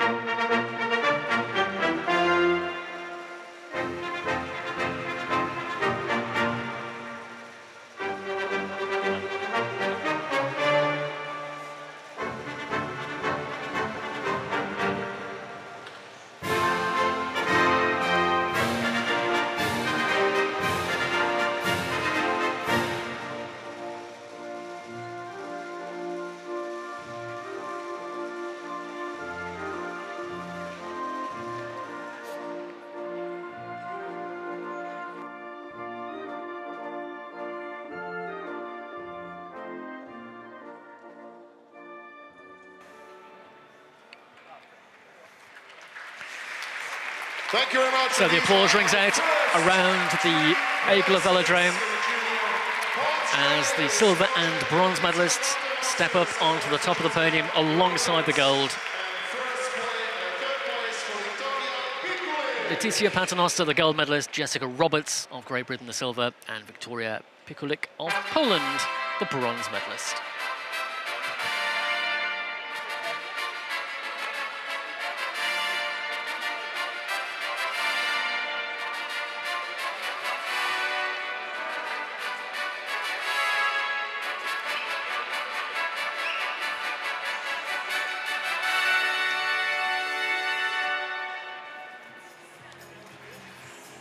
So one more piece of competitive action to finals for the men's team sprint, yet to be decided.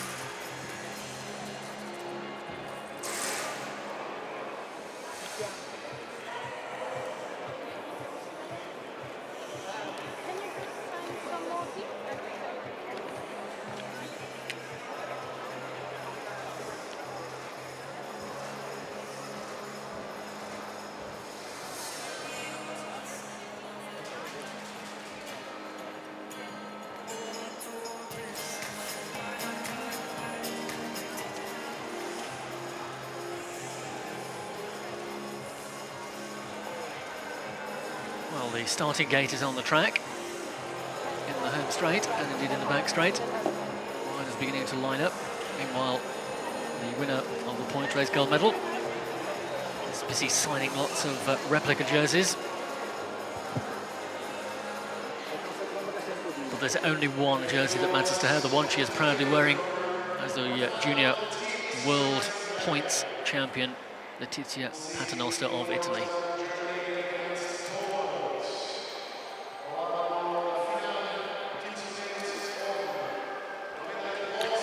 So, next action on the track is, as I mentioned, the men's team sprint finals. First up will be the ride for the bronze medal.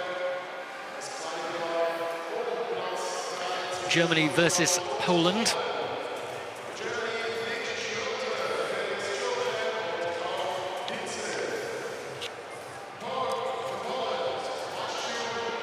Germany will start in the home straight. Nick Schroeter, Felix Joschke and Karl Heinze. And in the back straight for Poland, Matthias Milek, Christian Rutter and Daniel Rochner are the riders who will endeavour to win the bronze medal for Poland.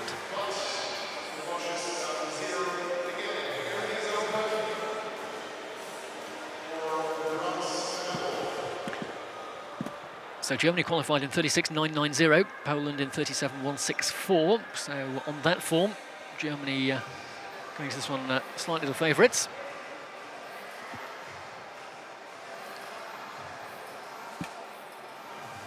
Three laps of the track. As we've seen already in qualification and indeed in the women's team sprint finals. The rider in that electronic starting gate. Key that he gets away cleanly. The other two members of the team fall into formation behind. Each rider riding a lap, then swings away from the racing line, leaving man 3, the man who starts on the outside of the lineup, to complete the final lap. And of course, not only record a time, but in this case, determine whether or not the team will be collecting a medal at the end of the ride. The winner of this one will take away the bronze medal.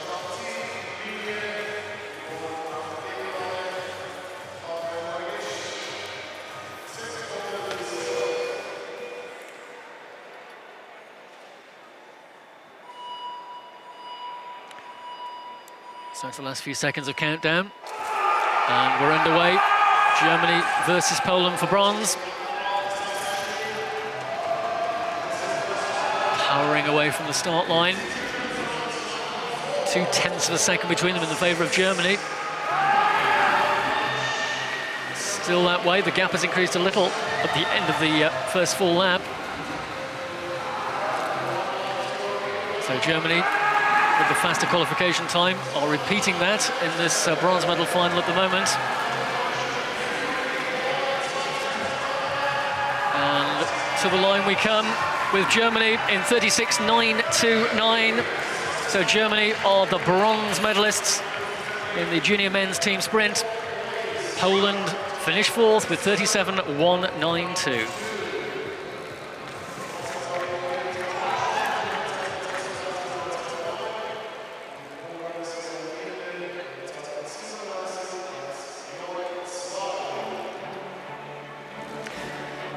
It was an evenly matched start, but the Germans just pulling out the advantage when it mattered. Only 0.26 of a second between them at the completion of the 600 metres. But when a medal is at stake, even a thousandth of a second counts. 36.929 and bronze for Germany.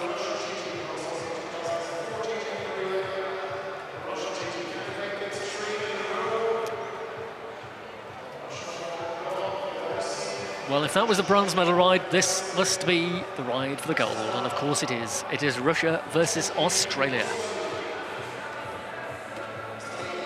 Australia will start in the home straight, having posted the fastest qualification time, 36.745, 0.177 of a second faster than the Russian trio, who posted 36.922.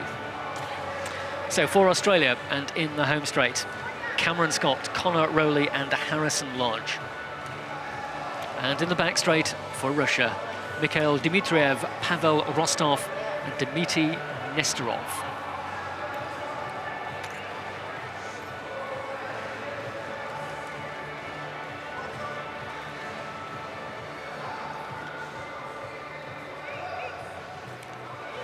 So the Australians look good to go. Nervous glance up at the timing countdown from the rider in the starting gate there for Australia.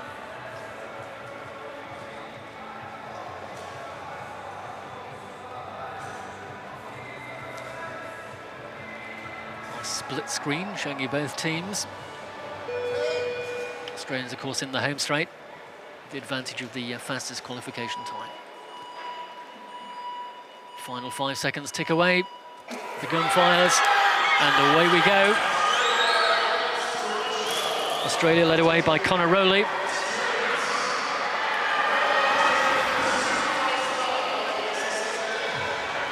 And they're fastest at completion of the opening lap. Again, a very, very small differential, but in favour of Australia. But now fortune swings to the Russians on lap 2. Still by only 1/10 of a second. Australia go ahead again. This is a real ding-dong battle between these two for the gold medal. Australia versus Russia. It's going to come down to the final rider. And at the end of that one, Russia take the gold medal. 36.732. Australia an agonising 0.081 of a second slower than the Russian team.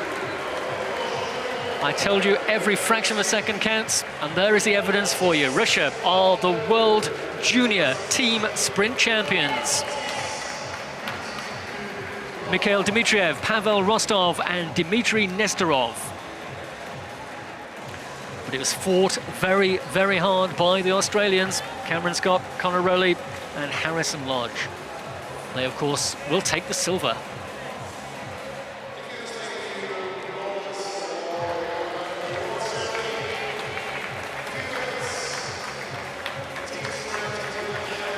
So with bronze going to Germany, that confirms the lineup for our final medal ceremony of the day. It'll be preceded, though, by the medal ceremony for the women's team sprint.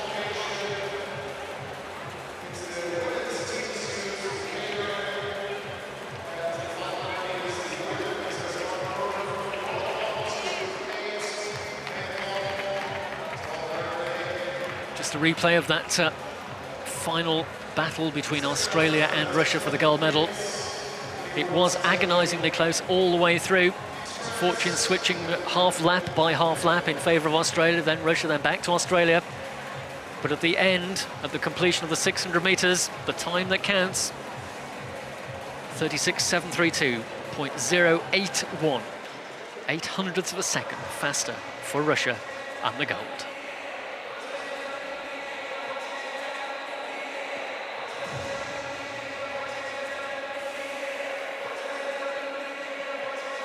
Well, as you'd expect, and indeed as they deserve, the Russians celebrating the time-honoured manner of riding around whilst trying to unfurl the flag of their nation.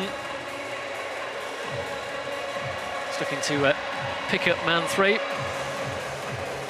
and join the celebrations as well. High five as they go by in the back straight. I think they're pretty pleased about that one.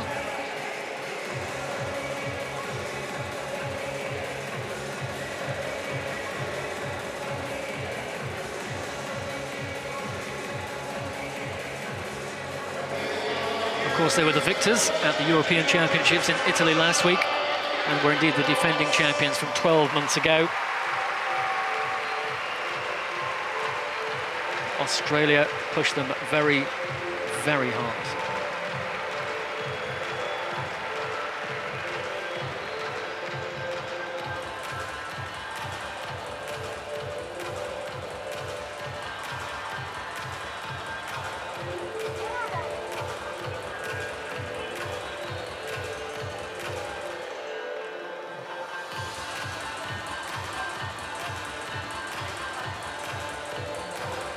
So do please stay with us. We'll be bringing you the victory ceremonies for both the men's and the women's team sprints very, very shortly.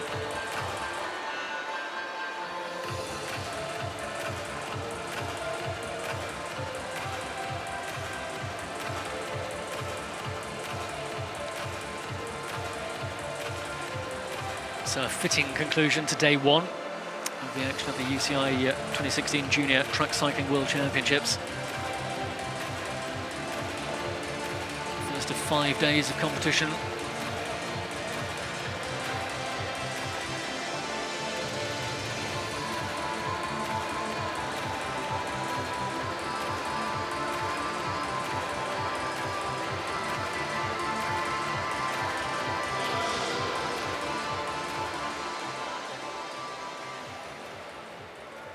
So it looks like the medal ceremony is almost ready for the women's team sprint.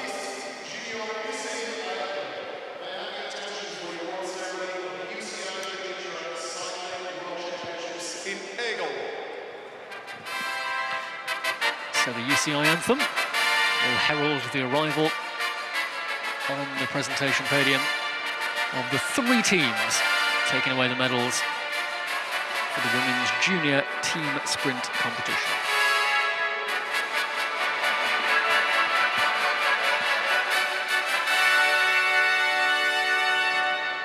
Cérémonie protocolaire de la vitesse par équipe junior femme. Award ceremony of the team sprint junior women. À la 3e place, et gagnant de la médaille de bronze in 3rd place and winner So the of riders who bronze took away that medal, 3rd place victory Guo, and the bronze medal from China, China. Yu Fanggu and Chayu Shen, will receive the bronze medals from the president of the UCI, Brian Cookson. Brian Cookson, UCI president.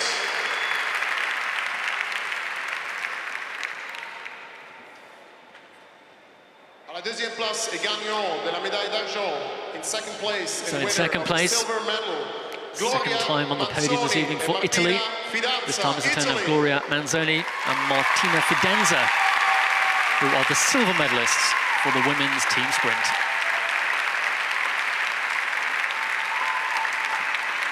La première place est champion du monde et gagnant de la médaille d'or in 1st place, world champion. And so to the winners to receive the gold medals and the world champions jerseys, the team of New Zealand, Emma Cumming and Elles Andrews.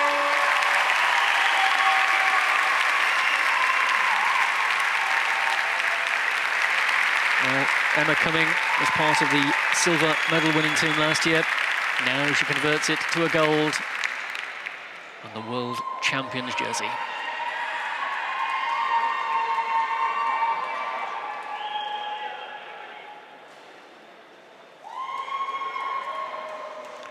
Les fleurs sont remises par. The flowers will be presented by Miss Doris Turin, member of the Comité Directeur of Swiss Cycling. Membre de Swiss Cycling Directeur Comité. So the flowers presented by a representative of Swiss Cycling. Switzerland, of course, the home to our junior championships this year at the World Cycling Centre here in Aigle. Rather unique basket being utilised to deliver the flowers.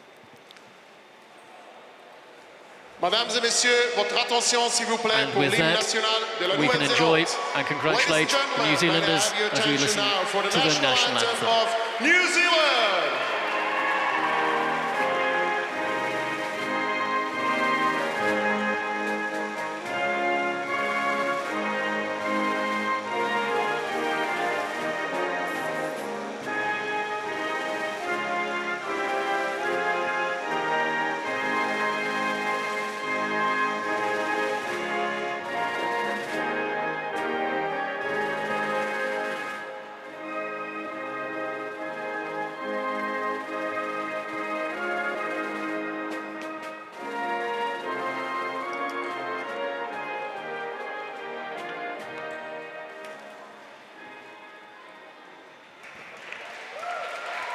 War applause, indeed, from the New Zealand camp here Big applause, the tree. for the gold medalist Emma Cumming and Aless Andrews of New Zealand.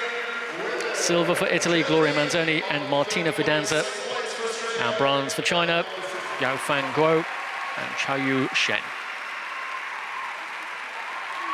So, third place for China, second place for Italy, and first place in the new world champion for New Zealand.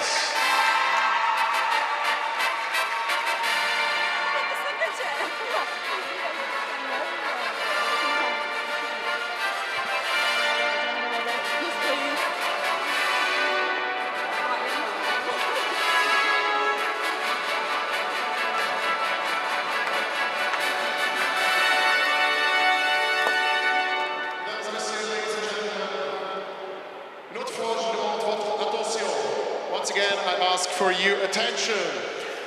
So from the women's team sprint, we shall move to the victory ceremony for the men's team sprint.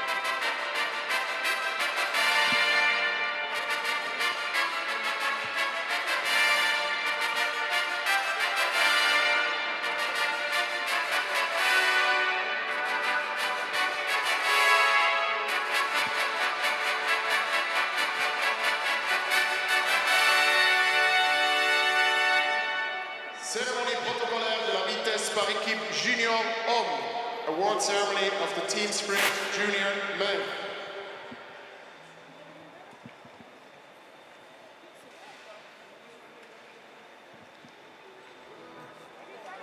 Okay, we'll wait a second until we get ready.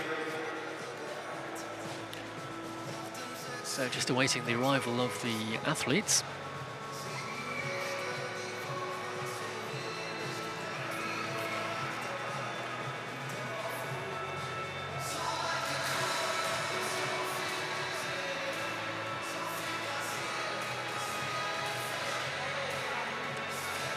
Okay, cérémonie protocolaire de la vitesse par équipe junior homme. Award ceremony of the team sprint junior men. So the second opportunity to record a victory ceremony as the required riders are now present and our presentation party makes its way to the podium.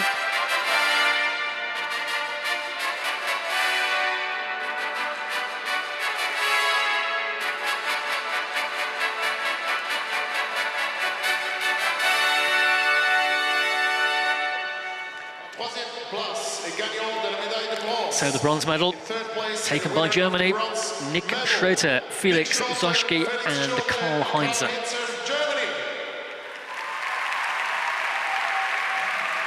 Médaille et le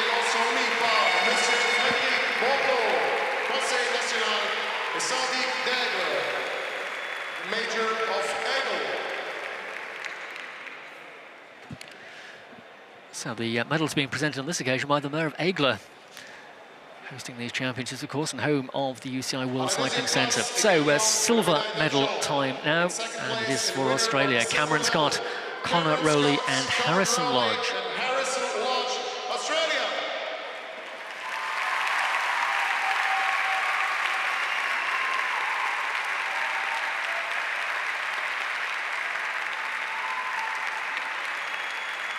Just 200ths of a second separated the Australians from the gold medal. But the team who just beat them will now collect the gold. It is Russia. Mikhail Dmitriev, Pavel Rostov, Dmitry Nesterov.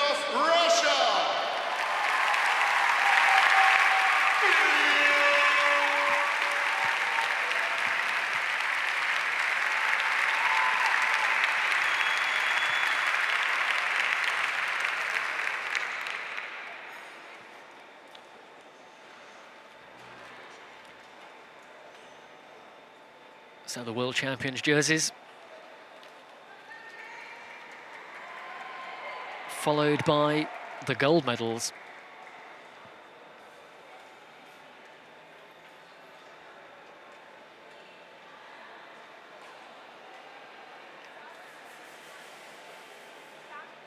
Looks like the jerseys are too small.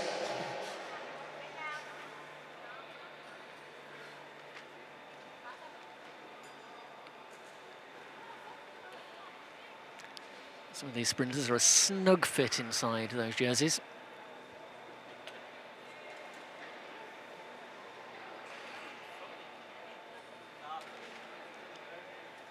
What a great But as the medals are presented, these guys. they can take pride in the fact that they are the World European Junior champion, Team and now, Sprint a week later, World Champions. champion in the team sprint.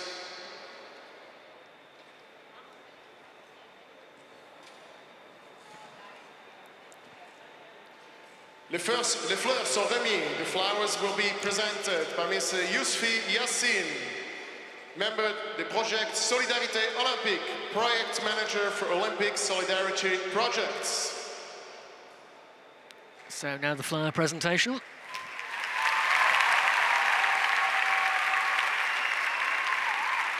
Before we will hear the national anthem of Russia.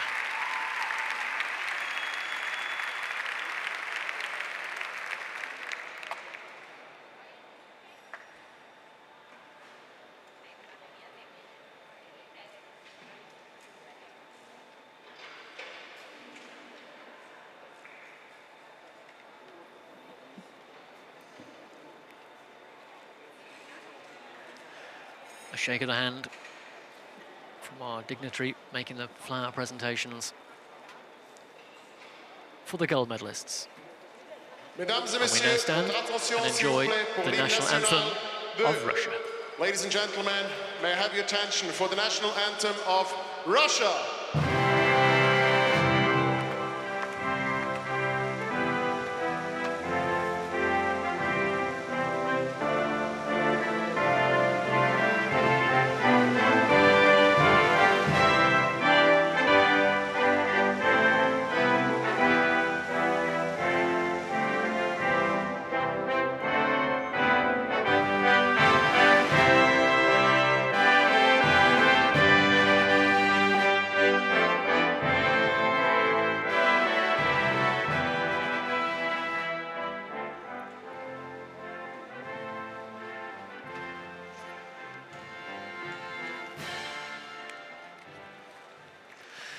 So the applause to mark the end of our final victory ceremony of this opening day of action of the 2016 Junior Track Cycling World Championships. World champion from Russia. Second place goes to Australia. Actually possible to get all the athletes onto the top step of the podium for the team sprint. Germany. But they link arms for the photo opportunity for the gold, the silver and the bronze medalists.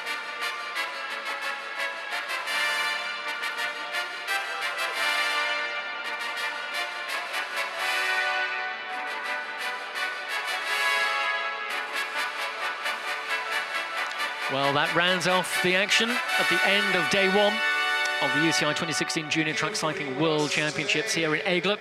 We hope you've enjoyed our coverage here on the UCI channel. You'll join us for more action tomorrow. We have a whole feast of top cycle racing on the track, doing the scratch race, the team pursuit, the Kirin, the 500-metre time trial, all to be played out tomorrow. So please do join us for that. In the meantime, we'll leave you with some highlights from the action here on day one to wish you a very good evening from Aigle.